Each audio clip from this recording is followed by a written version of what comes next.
Hey guys, Ryan here, and we are back for another season here of Fantasy Friday. If you guys missed it last season, about halfway through the NASCAR season, we started up this series called Fantasy Friday, where we break down the upcoming NASCAR race through the lens of NASCAR Fantasy, talking about a bunch of the favorites, a couple of dark horse picks, and breaking down the upcoming race through the lens of value and the NASCAR fantasy game, trying to maximize points. This year, because we're starting at the beginning of the season, we are actually going to be hosting a fantasy league. Link will be in the description to go ahead and join in on that. So hopefully you guys will join that. I got a bunch of friends who are going to be playing in that as well. And we will be showing some of the winners over on this series. So hopefully you guys enjoy, and we will get right into the first episode here before Daytona.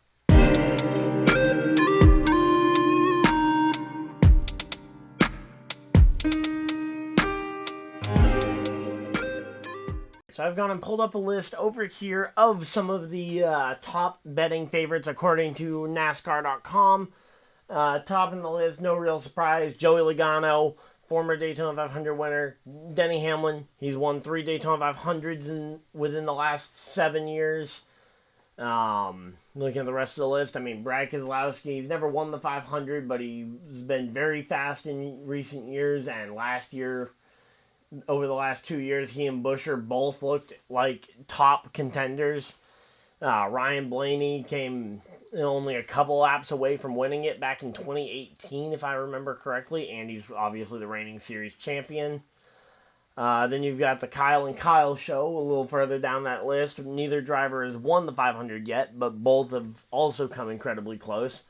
Kyle Larson running out of fuel in that 2018 Daytona 500, and kylebusch leading at the 500-mile mark 1 year ago, but coming up short. Makes sense why those guys would be up there. Chase Elliott, no real surprise to see him up the list. He's pretty much always pretty high on the betting list, but wouldn't be surprised to see him. He was, I believe, second in the 2021 Daytona 500, so could be a potential chance for him to try and go and get his first Daytona 500 win here. William Byron coming off a 6-win season. His first win coming at Daytona. Not surprised to see him up the list. And Michael McDowell, a former Daytona 500 winner in that 2021 season, rounding out the top 10 on the betting odds. Not overly surprised there, but yeah. So out of these top bets, first off, it's Daytona. I would say there's only you only want to use at most maybe 1 or 2 names off this list. Because, as we saw in the duels last night, Daytona is incredibly volatile. Anybody, at any point in the race, could end up in a wreck and drop into the rear.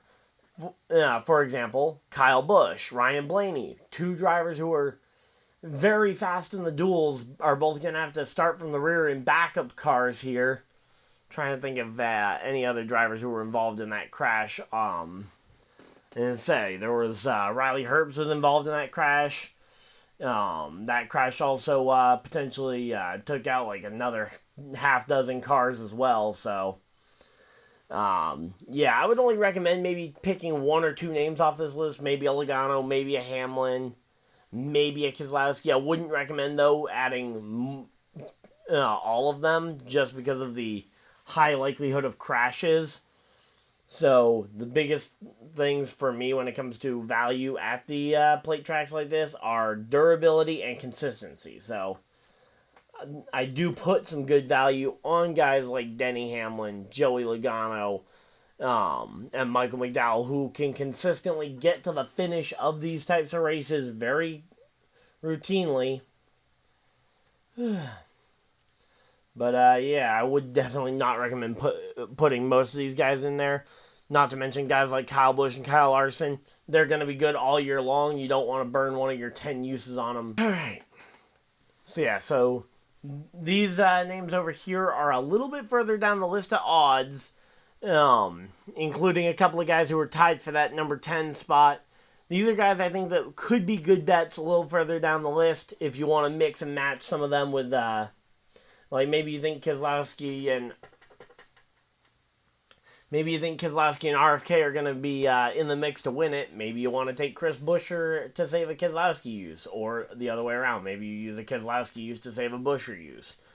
I probably wouldn't combo both of those together just because the odds of both of them making it to the end are low. Then you got Bubba Wallace, who's been the runner-up twice in his so far short NASCAR career. Martin Truex Jr. He was the runner-up in the closest Daytona 500 in history, although he does have a history of not making it to the end of the plate races, so might not be the best choice. Then you got guys like Tyler Reddick, who Tyler Reddick or Christopher Bell, who went and won their dual races earlier this last night in the Daytona duels. Both of those coming on late race not late race restarts, but late race passes for the lead. Goes to show that they know what to do at the very end of those races, so I wouldn't say those are necessarily bad value picks.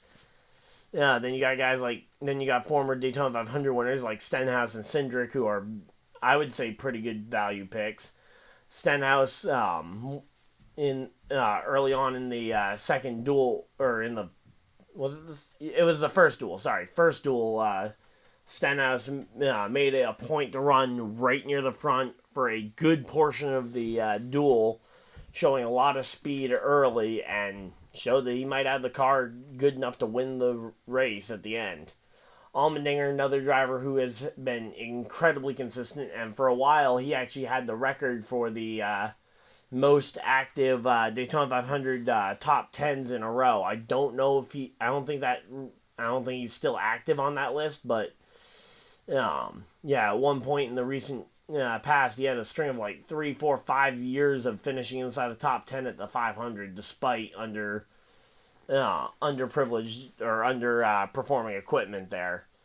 Then you've got some of the guys further down the list, and these are going to be three guys I would say are very much long shots, but you could definitely find some mileage out of them because they're part-timers. They won't end up getting fully used up. You won't use up all 10 picks on most of these guys.